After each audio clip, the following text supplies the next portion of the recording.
Ваше прехорододителство, ваше прехорододителство, ваше прехорододителство. Ти ли си? За малко да те гръмна. Простай, че те боря толкова рано. Ваше прехорододителство. Хубаво, че ме събуди. Търсите един човек, напира да влезе. Какъв човек? Брадата един размахва читанка и вика, точно корицата съм аз. Каква читанка? Дето децата се учат да четат. Събуди го, вика.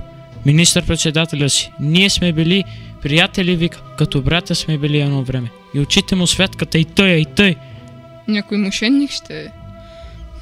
Той на корицата на читанката Гунчо загида отдавна, когато вдигнахме въстанието преди 16 години. Преди 16 години Гунчо загина за свободата на отечеството. Загина геройски със сабия в ръка. На връх Балкана. На връх Балкана, вечна му памет. Той вярно загинал, обаче размахва читанката и вика, точно корицата съм аз. И очите му святкат. Ти пита ли го как се казва? Няма да ти кажа, вика. Както и няма да ти кажа. Чуеш ли ми името, вика, ще се гътнеш. Такива мошенници съм срещнал аз много, Гунчо. Дет искат да ми се изкарат приятели, да дано докопат някой келепир.